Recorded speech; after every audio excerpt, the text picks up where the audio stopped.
What's going on, everybody? It's your host, Dominic Peterson, host of the Duck Zone 503 podcast, where we talk all things Oregon football. First-time viewer, long-time viewer, welcome on in.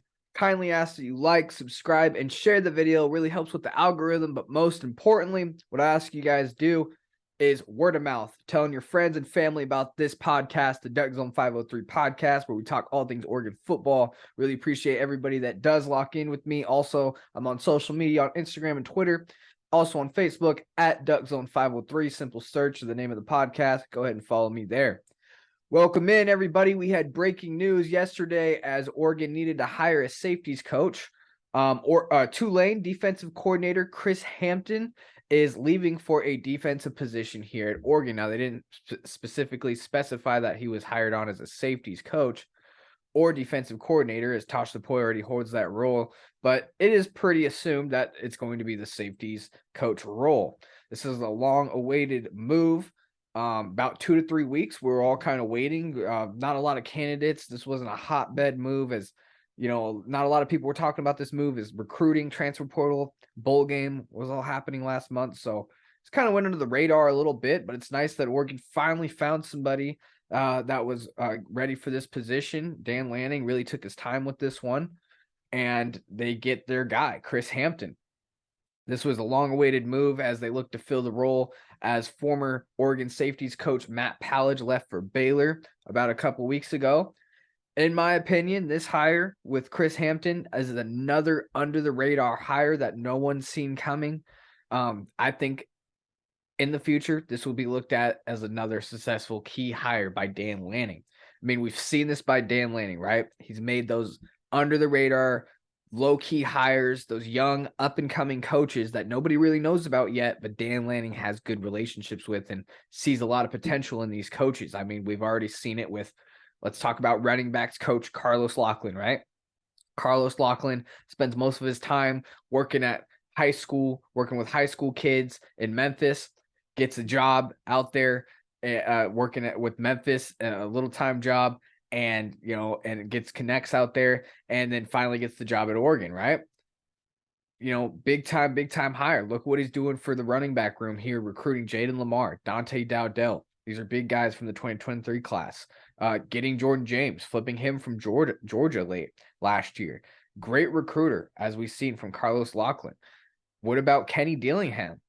Last year's offensive coordinator, Kenny Dillingham, what he did with Oregon's offense. Bo Nix, what he did with Bo Nix, making him a Heisman contender pretty much 3/4 of the way in. He's still in the Heisman conversation. I mean, from what Bo Nix was at Auburn to who he is now, you got to give some credit to Kenny Dillingham and staff. I mean, of course, Bo Nix puts in the work and he gets better as a player himself, but the staff had a lot to do with that. You can't lie about that. And look what Kenny Dillingham did. Comes here at Oregon, has a very successful year as a play caller, and now he's the head guy at Arizona State as the youngest coach in college football.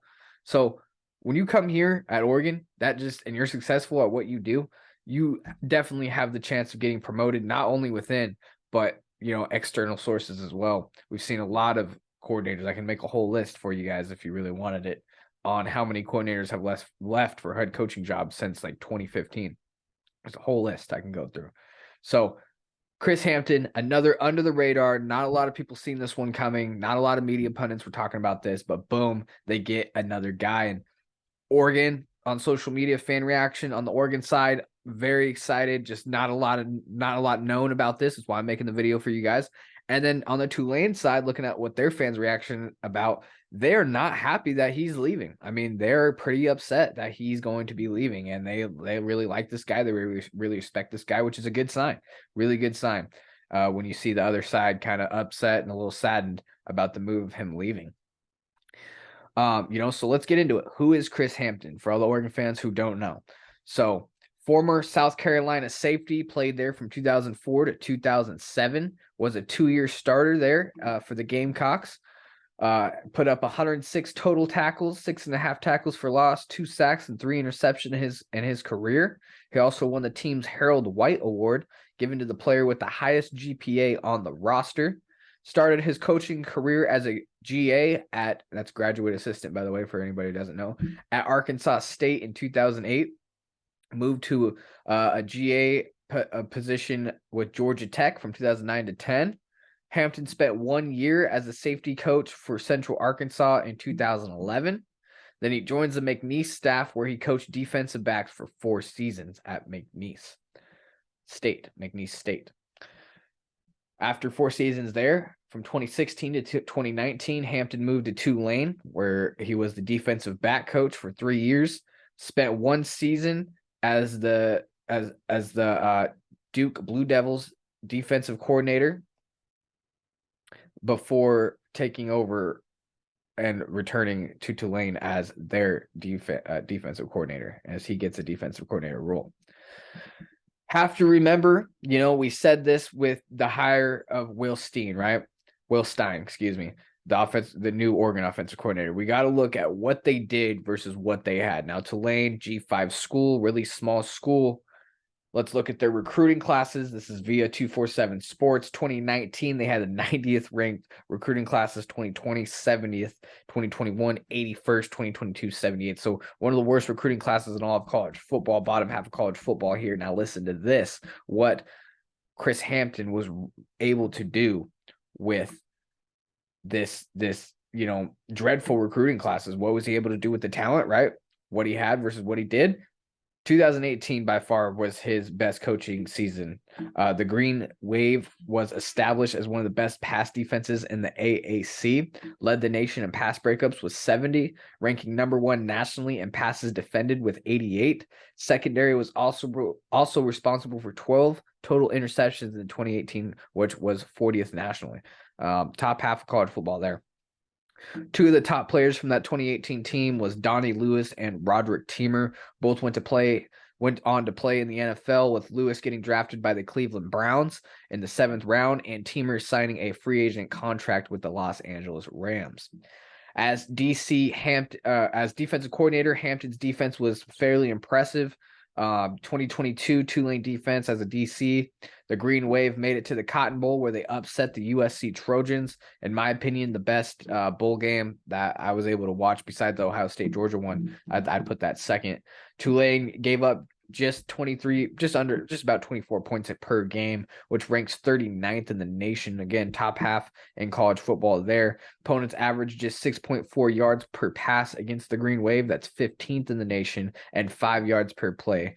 That's 31st in the nation. So top half of college football as a DC. He comes here as the safeties coach. Hopefully can coach the safeties a little better and develop them. It was nice to have Matt Pallage here as a safeties coach for a recruiting aspect, because he had a very nice pipeline to Texas. I mean, a lot of guys from Texas coming in, and that you got to give credit to Matt Pallage there. But not sure how well he could develop players just based off what I've seen, how the DBs played in the games, right? Not a lot of good DB play. So hopefully this guy could step in, be a really good developer. Also kind of worries me. I know he was at G5 small school. Tulane is not a power recruiting school. I do not expect them in the top 25 of recruiting, but those recruiting classes were god awful. How well can this guy recruit? Dan Lanning has a track record of bringing in guys that can recruit.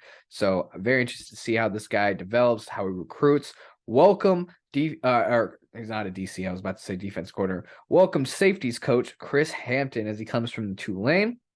Also got a shout out duckswire.com for most of the sources. Most of the info came from a Duckswire article that I'll be linking in the description if you guys want to go ahead and check out that article. Basically just restates everything, all the information I gave you. But if you guys want to go ahead and read it, shout out Duckswire for that information. With that being said, that's the end of this podcast. Defense adds another coach, safeties coach, Chris Hampton. Welcome to the Oregon Ducks. Really appreciate everybody. As usual, please like, subscribe, and share the video if you haven't already. Tell your friends and family about the podcast. Go Ducks. This is your host, Dominic Peterson, signing out. Make sure to go follow me on Facebook, Instagram, and Twitter at DuckZone503. Go Ducks.